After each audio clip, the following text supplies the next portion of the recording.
श्री आयुर्वेदिक और कृषि क्षेत्र में नूतन एवं पुरातन ज्ञान समन्वय के साक्षात विग्रह पूज्य आचार्य श्री महाराज श्री के चरणों में कोटि कोटि नमन।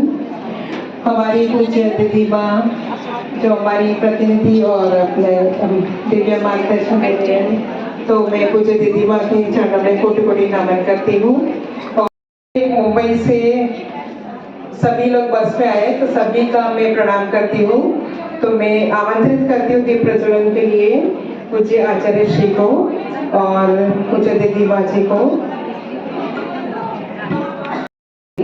वदे वेद पुराण।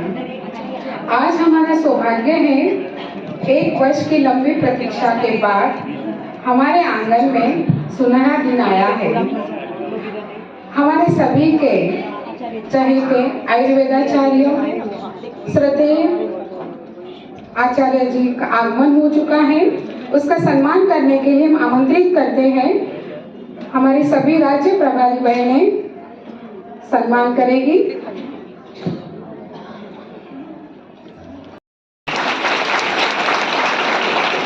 धन्यवाद जी।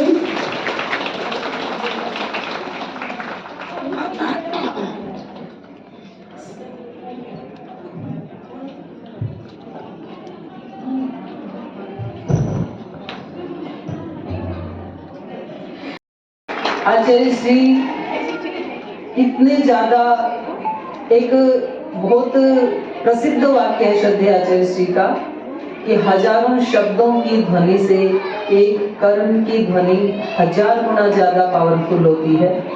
और वो उस बात को बोलते नहीं हैं बल्कि प्रतिपल अपने जीवन में जीते हैं उसको।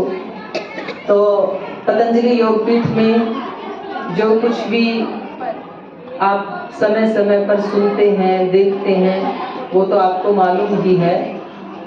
आपने पिछली साल देखा होगा, टीवी पे भी देखा होगा, हिमालय की वो गुमनाम और अनजान अदृश्य चोटियां जिसके ऊपर आज तक कोई चढ़ा नहीं, उनके ऊपर जाकर के चढ़ना और वहां पर भारत स्वाभिमान का, भारत माता का झंडा लहराना, ये अपने आप में एक अद्वितीय घटना थी। आज तक जिन पे कोई नहीं चढ़ा उनको नामित करके आना, वहाँ से औषधीय जड़ी बूटियों की खोज करके लाना। और सच्ची बात तो यह है कि हम सब भी, मैं भी नहीं जानती हूँ क्योंकि हम छोटे हैं, हमें छोटी छोटी बातों का पता होता है। वास्तव में महापुरुषों को जानने के लिए महापुरुष ही बनना पड़ता है।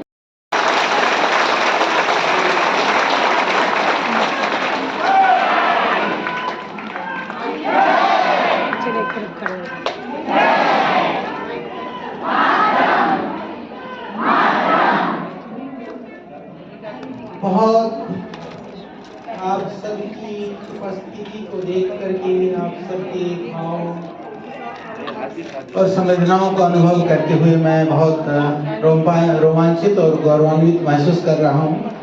एक बार बहुत जोर से करेंगे, भारत माता की वंदे। सच में आज हम आपके अतिथि हैं। यूँ तो हम परिवार के अंग हैं, पर आज हम न तो आपको पता था न मुझे पता था मुझे यहाँ आना है। सच बात तो ये है। और अचानक सुबह जिधर हम रुके थे, या ये कहें जहाँ हमारे पूज्य साध्वी जी रुकी थी, हम उधर थे। आपने कहा कि सुबह बहनों का कार्यक्रम है। कारण कि हम सब परम श्रद्धेय पूज्य स्वामी जी के नेतृत्व और निर्देशन में अपने अपने कर्मों में निरत रहते हैं। तो बहुत सारे कार्य ऐसा होता है, परम पूज्य हमारी साध्वी बहन हमारी डॉक्टर देवप्रिया जी जो करती हैं, वो संगठन के बहुत सारे कार्य होते हैं। उनको कुछ कुछ विषयों में हमें बोध होता है, पर बहुत सारे हमको पता नहीं होता है क्योंकि वो उनकी जिम्मेदारी है। ऐसे हम बहुत सारे काम करते रहते हैं। कुछ कुछ आप लोगों को बोध होता है, बहुत सारा बोध नहीं होता क्योंकि वो मेरी जिम्मेदारी है, मैं उसमें लगा होता हूँ। और वही आशीर्वाद है और उनकी शक्ति से हम सब काम कर रहे हैं। और उसी भाव को लेकर के आप रात दिन एक कर करके संगठन को आगे बढ़ाने के लिए, लोगों को निरोग बनाने के लिए आप प्रयासरत रहते हैं। इसलिए मैं आप सबका भी वंदन करता हूँ, अभिनंदन करता हूँ, आप सबको मैं प्रणाम करके आप सबका धन्यवाद करता हूँ कि आप एक महान कार्य में लगे हुए हैं। और मेरे साथ में इधर जो बैठी हुई है, आपने बहुत बार बहुत जगह पर, लगभग मुंबई के तो हर कार्यक्रम में आदरणीय मनहास जी को देखा होगा। तो मनहास जी सूक्ष्म रूप से इस दुनिया में है, भौतिक तो चलेगा, माता जी को मिलेगा, आप संगठन में भी माता को जोड़ेंगे, कार्यों में भी जोड़ेंगे, इनको सब जगह लेकर के आएंगे। तो अब माता जी जो है ना, यूं भी महिला संगठन की संरक्षिका हैं, तो संरक्षण हर तरह से करेंगे। माता नौनी जी, मेरे को तो नौनी माता ही पता था, आज मैंने नाम पूछा, मैंने कहा क्या नाम है भाई?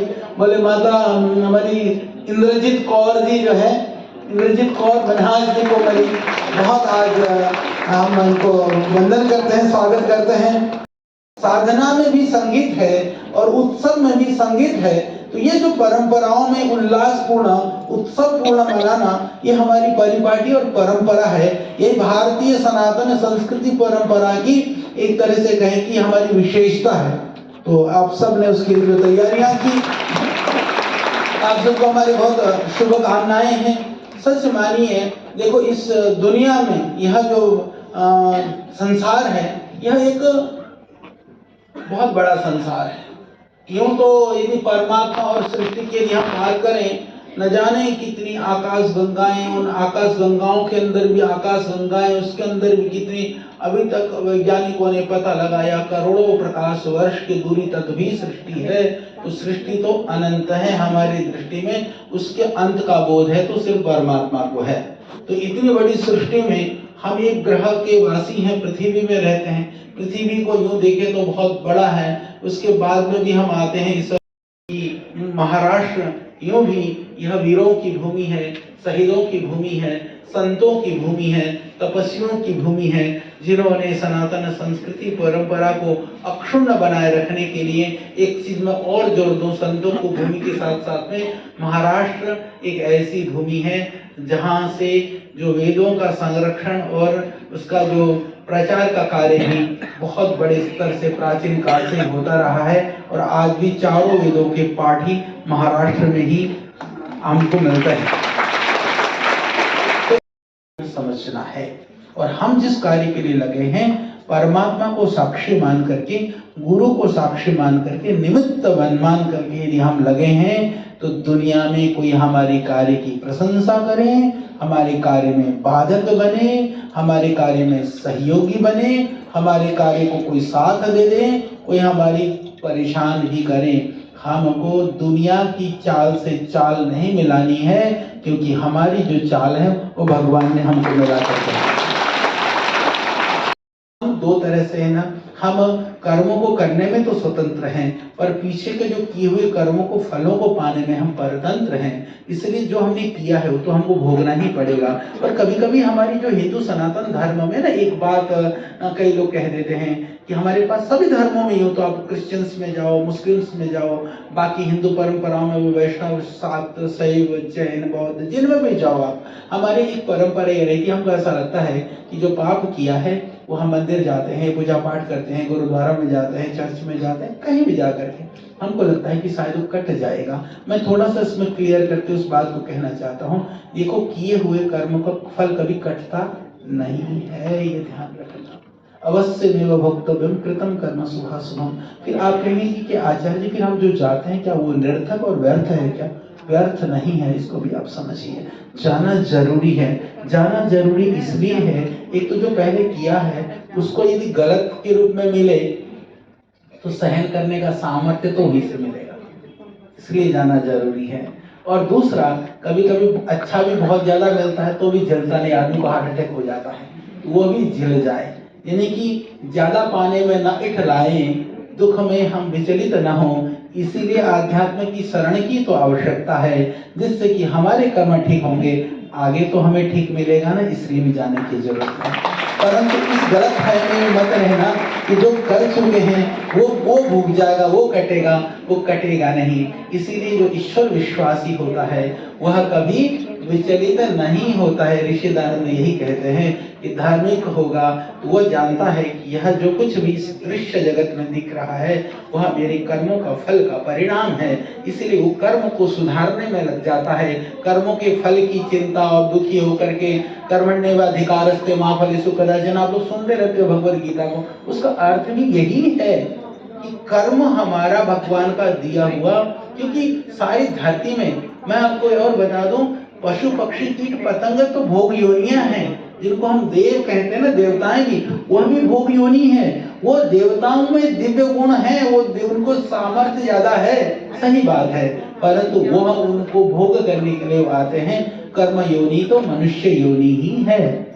तो आशीर्वाद आप सबको प्राप्त है। तो माता जी को भी लेकर के, तो माता जी बोल दो सबको शुभकामनाएं दे दो, बस एक लाइन लो। ओम। बहुत अच्छा लगा, बहुत खुशी है, और आप सबको मेरा बहुत बहुत आशीर्वाद। बहुत बहुत धन्यवाद पूज्य। और ये आदरणीय वेद प्रकाश गर्ग जी भी यहाँ पर हैं, ये कॉर्पोरेट मेंबर हैं, इनको भी बहुत बहुत आशीर्वाद है। और हाँ, संरक्षक भी है, चलो बहुत बढ़िया। इधर महिलाओं के संगठन के लिए माता जी संरक्षक बना दिया, उधर भाइयों के लिए गर्ग जी को बना दिया, फिर बढ़िया है। तो देखिए, कभी भी किसी भी तरह से जो शास्त्रों में कहा है ना, शुभस्य शीघ्रम अशुभस्य कालहरणम, ये कभी मत बोलना। जब आपको लगे ना, जैसे आपको लगा था कि यहाँ आना है, तो होने का तो एक कारण है कि हमने किया, न होने के 1000 कारण हैं। क्योंकि कभी कभी इसलिए भी हम अच्छा काम नहीं कर पाते हैं, कोई आकर के हमारे काम में देरी से कहता है क्या पड़ा, तो वायरस डाल दिया ना दिमाग में, और इतने में डाल दिया, सब बर्बाद, सब सारी योजनाएं, प्लानिंग, मन भाव चिंता सब खत्म। तो उसने कुछ करना धरना नहीं है, उसने आपके दिमाग में वायरस डाल देना है।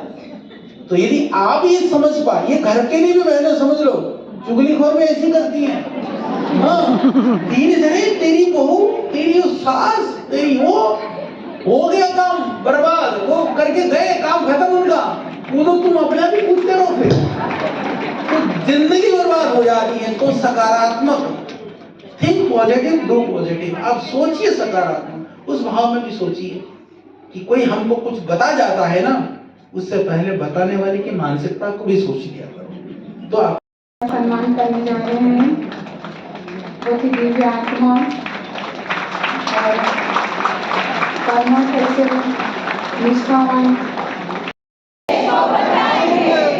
स्वदेशी अपनाएंगे। आचार्य जी महान है, आचार्य जी महान है,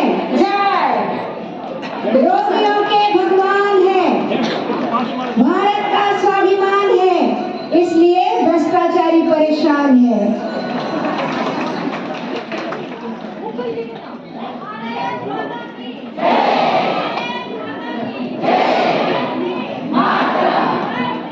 पूज्य दीदी माता जी, देवप्रिया जी सहित सभी बहनों को एक बार प्रथम तो बहुत बहुत अभिनंदन।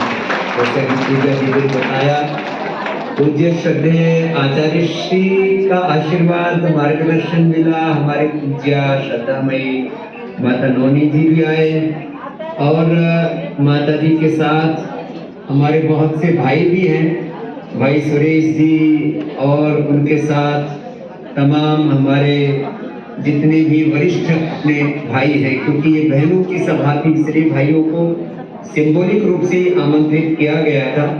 तो भाई सुरेश जी, पोपट राव जी, अभय जी और जो है श्याम जी, वेद प्रकाश जी, जो निरंतर इस सेवा में अग्रणी भूमिका में रहते हैं, भाइयों का भी अभिनंदन है, क्योंकि उनकी वो अल्पमत में है, यहाँ जो है 1-2% उनकी आबादी है, फिर भी जो है सेवा में यहाँ श्रद्धामयी पूज्य साध्वी दीदी देवप्रिया जी के मार्गदर्शन में जो सेवा कश्मीरा जी, रश्मि जी, सुनीता जी, मीना जी, स्मिता जी, रीता जी, निकिता जी और हमारे वरिष्ठ राज्य प्रभारी बहन सुधा जी हैं, शोभा जी हैं, तनुजा जी भी आई हुई हैं गुजरात दक्षिण से और सभी बहन संजीवनी अभी एक बार सबके लिए जोरदार अभिनंदन। एक वरिष्ठ बहन और मंच के साथ साथ नीचे मैं देख रहा हूँ ये तो पतंजलि यूनिवर्सिटी की तरह बहुत सुंदर सा ऑडिटोरियम है, जहाँ पर ऑडिटोरियम पूरा फुल हाउस है। ऑडिटोरियम के ऊपर भी खचाखच, ये तो 3 लेयर में बना हुआ, तो तीनों की 3 लेयर पूरी भरी हुई है और इसके लिए जो पुरुषार्थ बहनों ने किया एक बार सबके लिए बहुत बहुत अपर्णा जी, दादर से स्मिता जी, दानू से इंदिरा जी, डोंबिवली से अरुणा जी, कल्याण से वंदना जी, कांदिवली से अनिता जी, मुलुंद से प्रसाद जी। एक बार सभी जिला प्रभारी बहनें खड़ी हो जाएंगी।